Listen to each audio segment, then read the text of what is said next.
Kamu dipanggil sipir. Ada apa?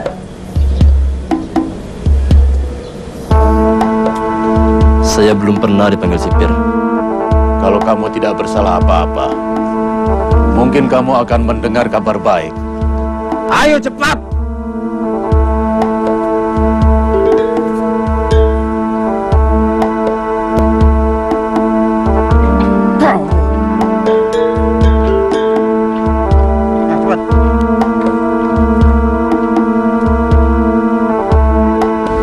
Midun, tadi saya dapat perintah untuk membebaskan kamu hari ini. Tapi karena hari ini sudah sore, besok saja kamu saya beri surat supaya kamu bebas ongkos kereta api pulang kampung. Terima kasih, Engku. Tentu kamu gembira. Saya mengerti. Saya yakin kamu tidak akan kembali lagi kemari. Selama di sini, saya lihat kamu cukup berkelakuan baik. Engku, saya ingin minta kemurahan hati Engku. Kalau boleh, izinkanlah saya tinggal di Padang ini. Biarlah saya mencari penghidupan di sini. Dan kalau Engku tidak keberatan, saya ingin keluar sekarang juga. Tidak bisa, Midun. Orang hukuman yang sudah bebas harus pulang kampung. Engku, saya minta belas kasihan dari Engku. Saya takut pulang. Karena di kampung, saya dimusuhi orang berpangkat. Orang itu yang menyebabkan saya dihukum di sini. Nanti kalau saya pulang, orang itu akan berusaha untuk mencelakakan saya lagi. Sebenarnya ini tidak boleh. Tapi saya percaya pada kamu. Baiklah. Kalau kamu keluar sekarang, di mana kamu tinggal? Di rumah Pak Karto, tempat Engku menyuruh saya mengantar cucian setiap pekan. Dia mau menerima saya kerja di situ. Baik. Saya akan buatkan surat untuk penghulu kampung ganti. Besok berikan padanya supaya kamu tidak mendapat kesulitan tinggal di sini. Sekarang, ganti pakaianmu. Terima kasih, Bu. Iya.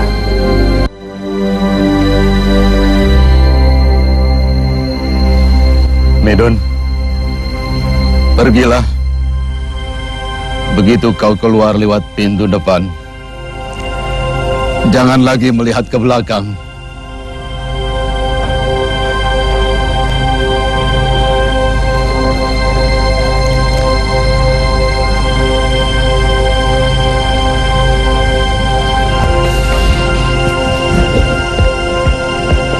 Jalan-jalan.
Widun.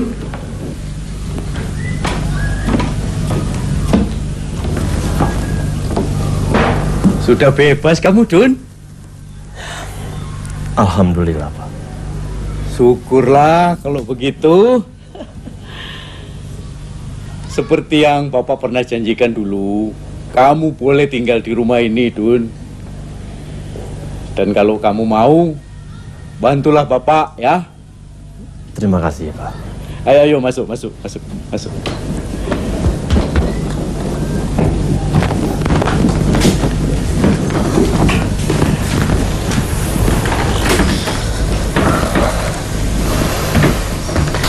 Kalau begitu, sebaiknya kamu istirahat dulu di dalam. Atau kalau kamu ingin, jalan-jalan dulu, melihat perkembangan kota, Dun. Terima kasih, Pak. Tapi ada satu hal yang jadi pikiran saya, Pak. Apa?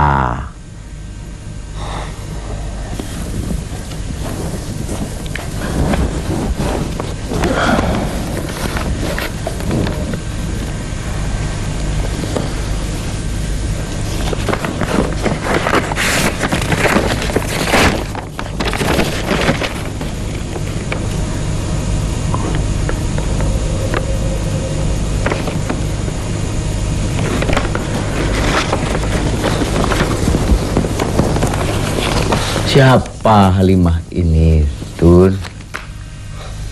Saya sendiri tidak tahu betul, Pak.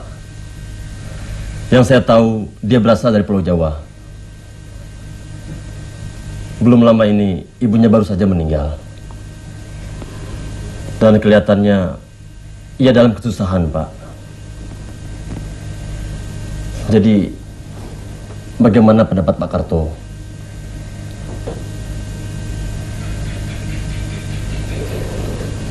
Kelihatannya dia sebatang kara di kota Padang ini, ya toh?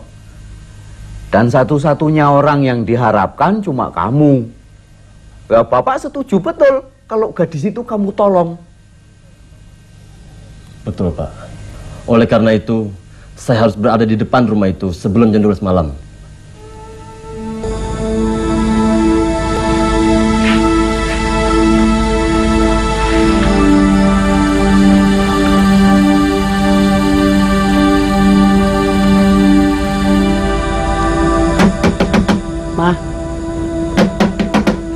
Halimah, ada Midun.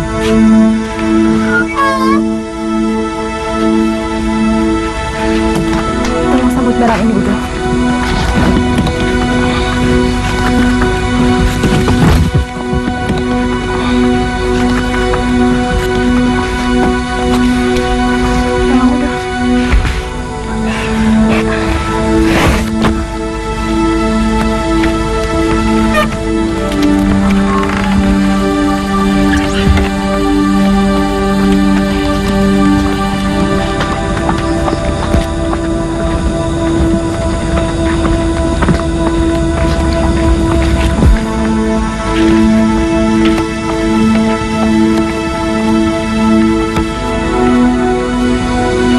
Tolong, Udo. Terserah pada Udo. Saya sudah tidak tahu kemana saya harus pergi. Pokoknya kemana saja, asal saya selamat dari rumah ini.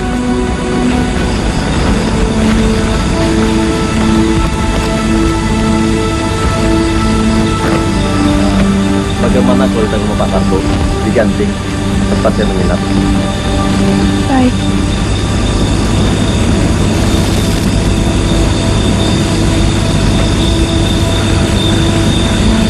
Gandhi. Mak, ke Ganting.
Udo?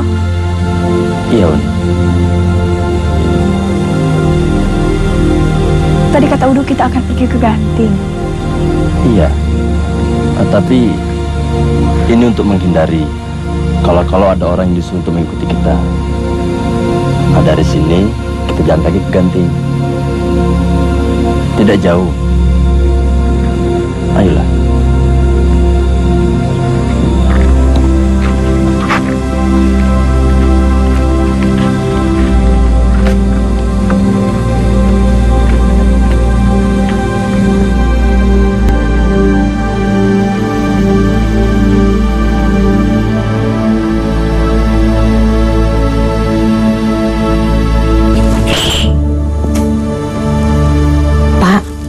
Jam 1, Pak. Midun alun jua pulang. Pak, jangan-jangan ada apa-apa, Pak.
Udo?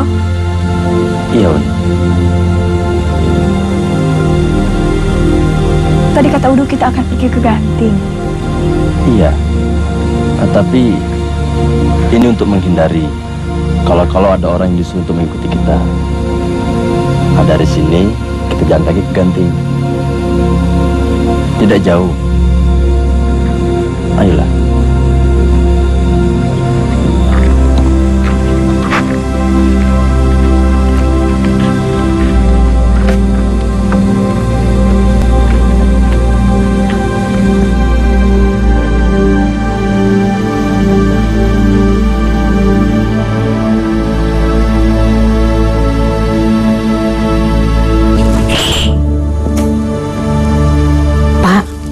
Jam 1, Pak. Midun alun jua pulang. Pak, jangan-jangan ada apa-apa, Pak.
Assalamualaikum.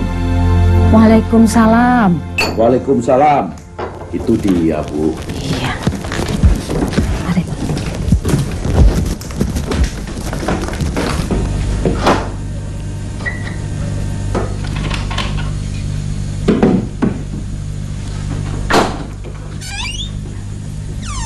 Dun. Kowe memang panjang umur, Dun. Baru saja istriku nyebut namamu. ada kesulitan di sana? Nggak ada, Pak. Tadi kami turun dari Alang Lawe. Maksud kami supaya Kusir Bendi nggak tahu kalau kami datang kemari. Oh, Iya. Ini Halimah, Pak. Ini Pak Karto. Karto. Ini nenek. Bu.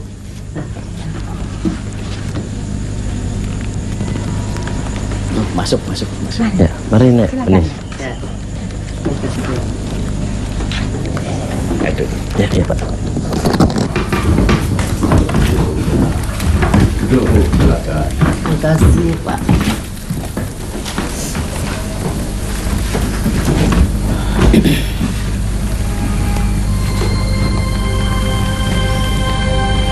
Udo, saya sangat berterima kasih sekali. Udah mau menolong saya.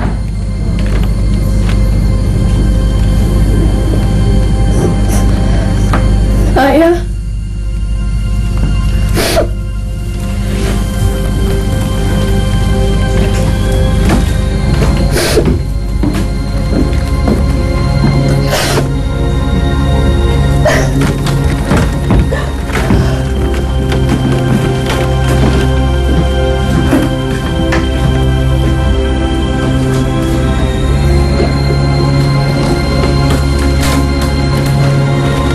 Nek.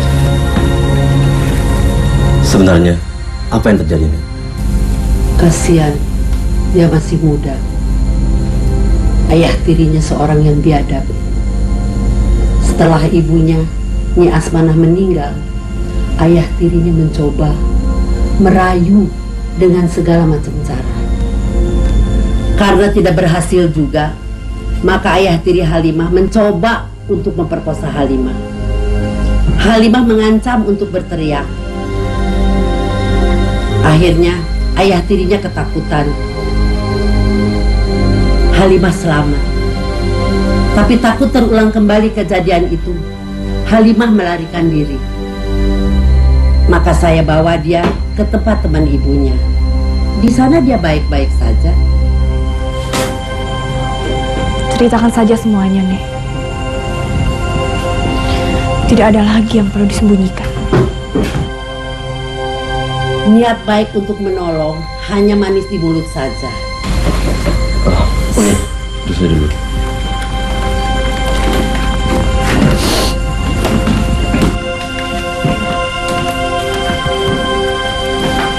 Tujuannya sama saja.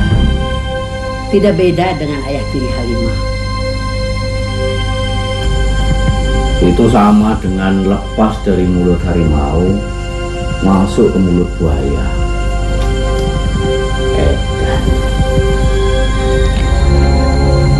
Udo, di sini saya sudah tidak mempunyai keluarga sama sekali, kecuali ayah saya yang masih hidup. Tapi ia tinggal di Bogor. Maukah Udo mengantarkan saya ke sana? Uni tidak usah segan-segan. Saya bersedia mengantarkan Uni dan menolong Uni jika diperlukan. Terima kasih, Udo. Tapi untuk pergi ke tanah Jawa, kalian memerlukan surat pas, ya toh? Tanpa surat pas itu, rasanya kalian tidak mungkin berlayar. Jadi, bagaimana caranya Pak Karto? Kalian tidak usah memikirkan itu. Biar Bapak yang akan mengusahakan agar kalian segera memperoleh surat pas itu. Begini, Bapak minta tolong Midun besok pagi pergi ke kantor KPM untuk menanyakan kapan ada kapal yang berangkat ke Betawi. Baik, Pak.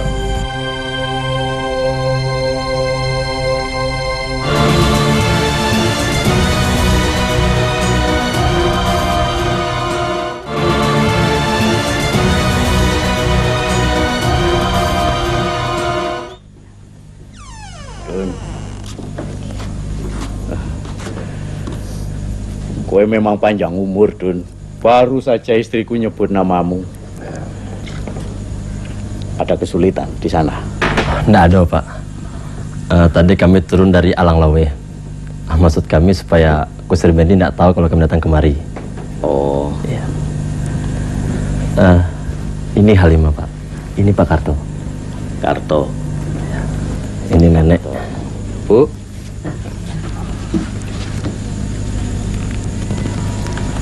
Masuk. Ya, mari Nek. Ini. Aduh. Ya, ya, Pak. Duduk, Bu. Silakan. Terima kasih, Pak.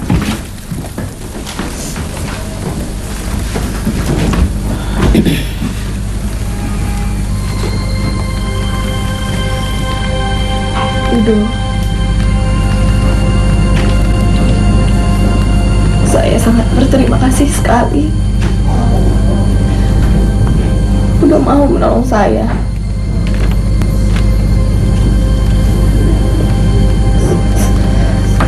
Saya Nek.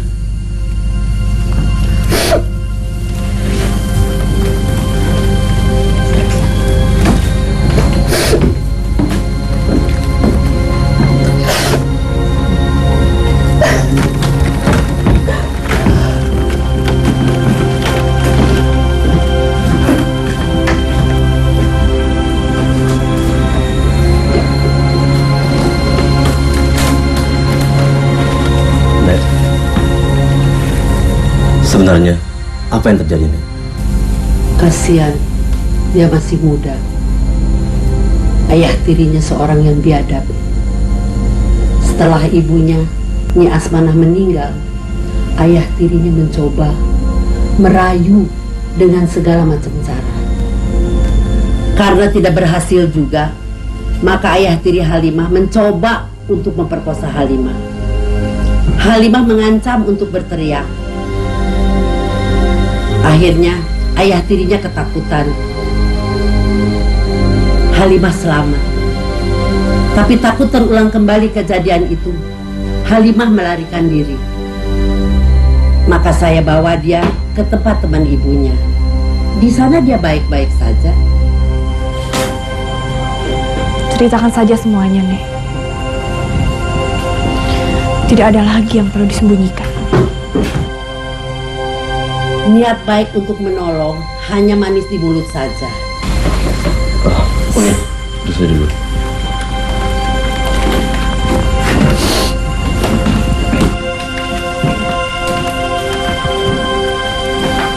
Tujuannya sama saja. Tidak beda dengan ayah tiri Halimah. Itu sama dengan lepas dari mulut harimau masuk ke mulut buaya.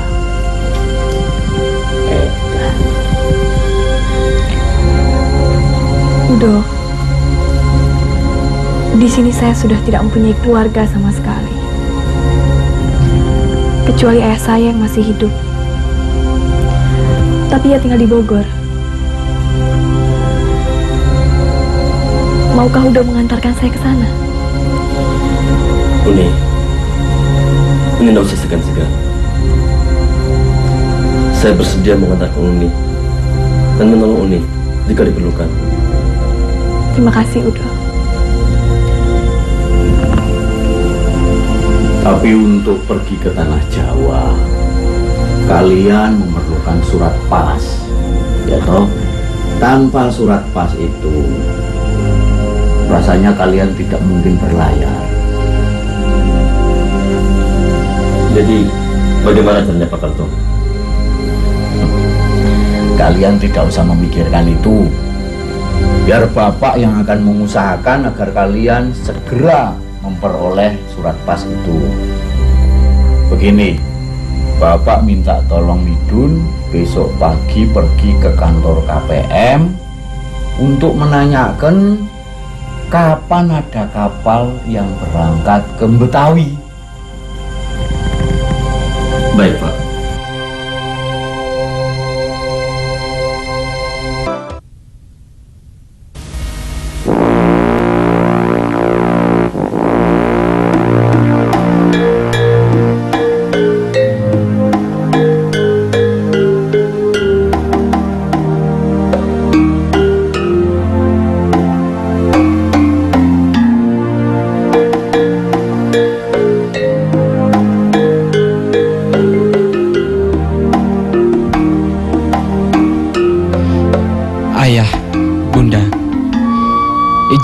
apalah kiranya Ananda membawa untung nasib Ananda barang kemana.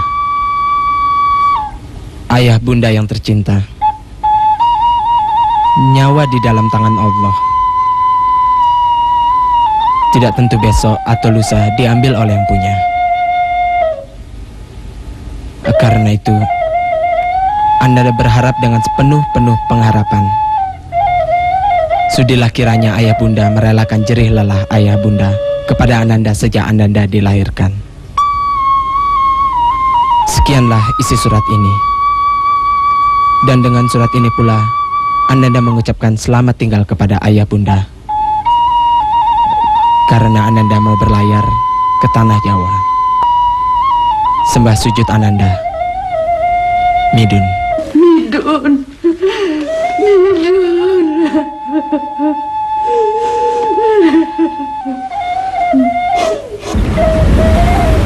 Apa yang Udo menungkan?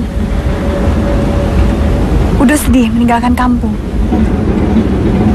Atau barangkali Udo menyesal menolong saya yang celaka ini? Tidak, Uni. Walaupun tidak ada Uni, saya sudah punya niat untuk tidak pulang ke kampung. Dan kalau saya menyesal atau bersedih, tentu Uni tidak saya antarkan. Kan saya sudah katakan, saya bersedia menolong kalau diperlukan. Hampir saya lupa.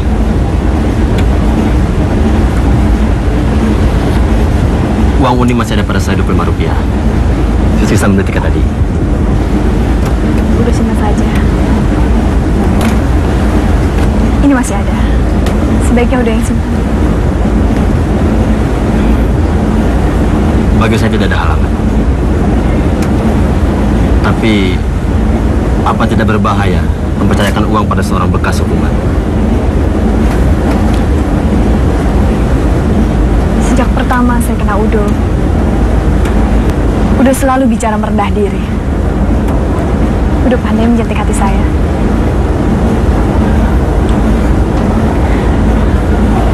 Masa saya tidak percaya pada Udo? Sedangkan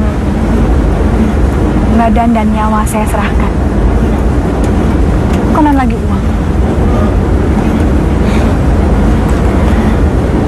Mulai sekarang saya mohon Udo jangan lagi panggil saya Uni. Kalau didengar orang bisa salah paham. Sebaiknya Udo panggil saja saya Halimah. Udo sedih menganggap saya adik. Kalau Uni tidak merasa hina mengatakan saya suka sekali. Halimah, ada yang saya ingin katakan padamu. Bagaimana Halimah dan Ibu Halimah itu sampai kepadamu? Ceritanya panjang juga. Ayah saya bernama Raden Sumintarja. Beliau sangat sayang pada saya. Beliau sering mengajak saya dan ibu berjalan-jalan.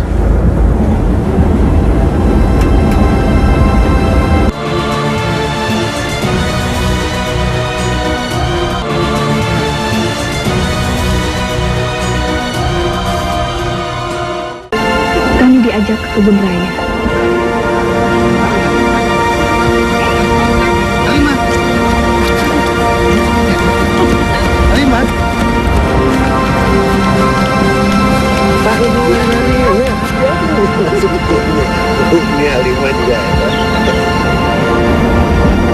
Kalau malam, saya selalu dibina bebokan. Semuanya begitu indah. Tapi seperti kata orang, panas sampai petang, rupanya hujan tengah hari. Pada suatu hari, waktu saya pura-pura tidur, ayah dan ibu bicara.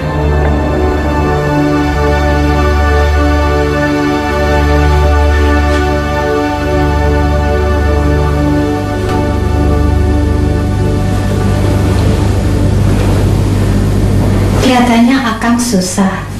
Kenapa? Tidak.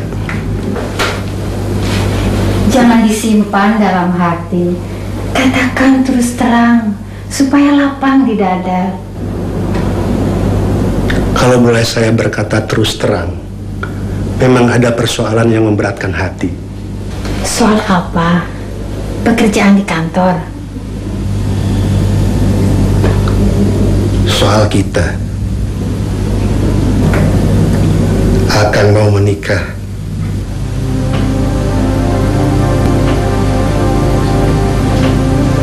Dengan siapa? Masih dengan keluarga juga. Dengan Rukiah, anak Paman Karta. Saya sendiri sebenarnya tidak setuju.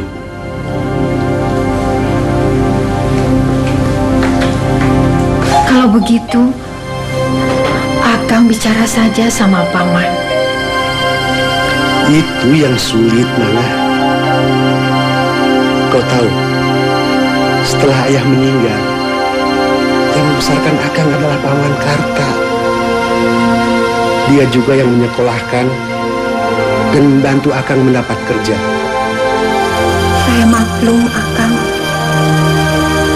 Kalau memang sudah begitu, saya mau bilang apa? Silahkan saja, Kang. Saya tidak keberatan untuk dimadu. Mula-mula keadaan tidak berubah. Hari Minggu, Bapak masih sering mengajak kami berjalan-jalan. Tapi makin lama, makin jarang ia pulang. Dan akhirnya ia menghilang sama sekali. Tinggallah ibu yang menderita, terlantar, dan tidak punya apa-apa. Untunglah ada sebuah keluarga Belanda yang baik. Mereka memerlukan seorang tukang masak. Dan karena anaknya sebaya dengan saya, mereka juga memerlukan seorang teman main untuk anaknya. Akhirnya kami diterima bekerja di keluarga Belanda itu. Lalu Belanda itu pindah ke Padang untuk menjadi seorang kepala kantor sebuah maskapai. Begitulah kami sampai di Padang Ulu. Selanjutnya terjadilah apa yang diceritakan nenek.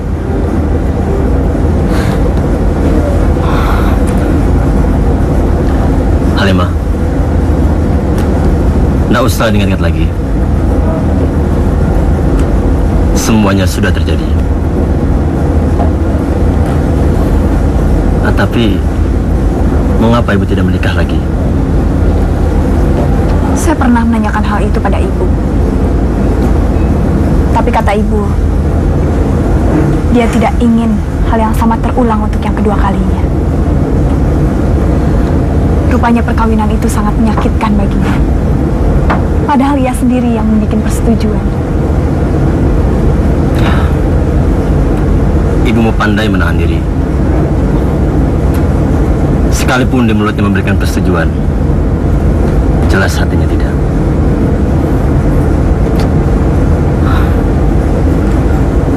Kau pernah tidak mendengar cerita tentang putri Nabi kita? Tidak. Bagaimana ceritanya? Begini. Pada suatu hari, Sayyidina Ali memanggil istrinya, Fatimah putri Nabi. Sayyidina Ali lalu meminta izin kepada istrinya untuk beristri lagi. Itu dengan rela hati dan senyuman di mulut, dia merelakan suaminya untuk beristrikan lagi. Tapi kau tahu Halimah, itu telur mentah dalam genggaman tangannya, sekonyong-konyong jadi masak.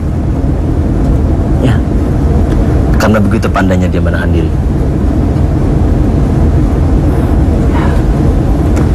Sungguh pun di luarnya manis, tapi di dalamnya remuk.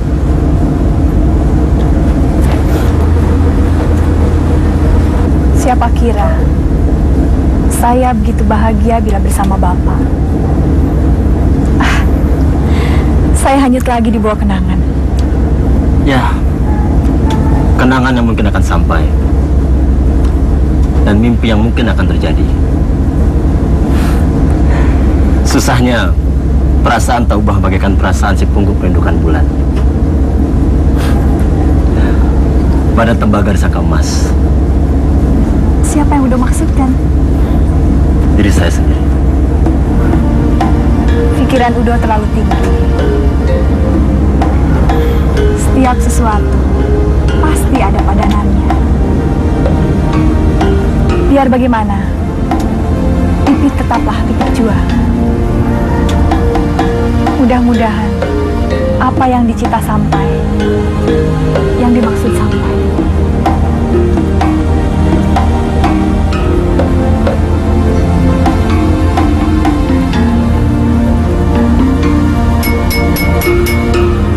Halimah, sudah waktunya untuk mengambil makan.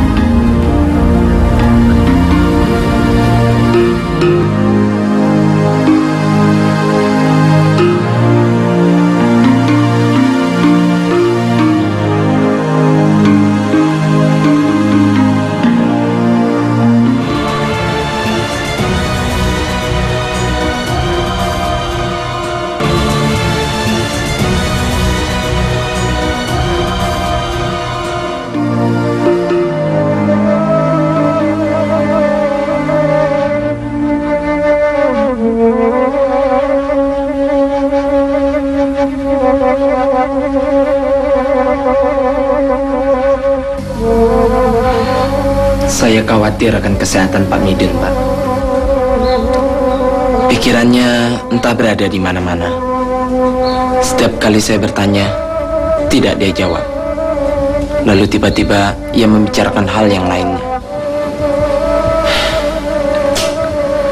Saya kira itu dikarenakan karena dia tidak bisa melupakan Midun, Pak Haji. Bagaimana kalau Pak Haji bicara dengan dia, Pak?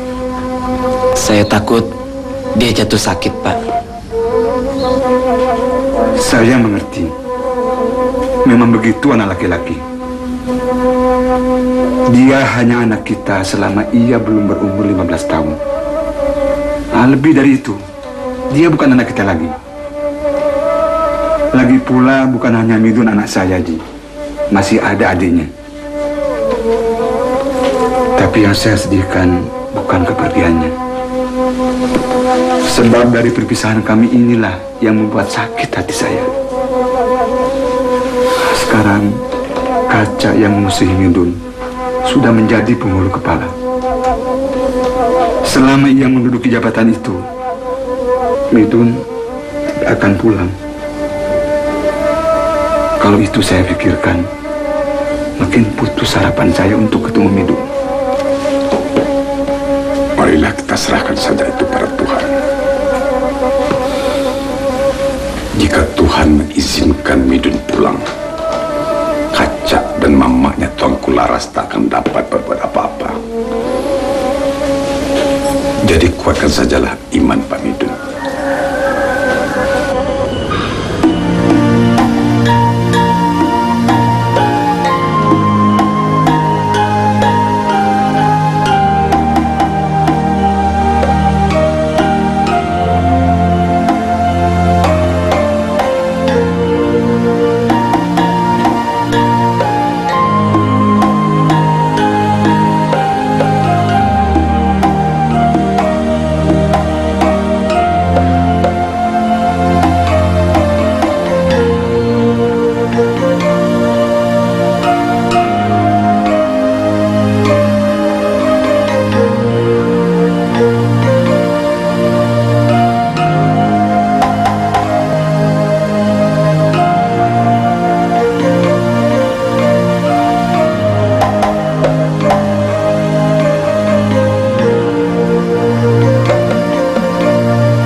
pedagang? Mau saya berdagang, cuma sampai sekarang belum kesampaian. Kalau mau berdagang itu mudah. Asal ada kemauan dan mau mempergunakan pengalaman orang yang mahir berdagang. Tentu berhasil. Pedagang mahir mana yang mau membimbing saya, Tuan? Ya, kalau Tuan mau, saya bersedia untuk membimbing Tuan. Terima kasih sekali, Tuan. Maaf, Tuan ini siapa? Saya? Oh, nama saya Jupri. Jupri. Di kalangan pedagang kain, nama saya sudah dikenal kemana-mana. Nama saya Midun, Tuan. Jadi jangan lagi dipanggil saya Tuan. Cukup sebut nama saja. Oh, baiklah kalau begitu. Rupa-rupanya Midun ini baru di sini. Ya. Baiklah kalau begitu. Besok pagi saya tunggu di stasiun kereta api Betawi. Bagaimana? Baik, Tuan.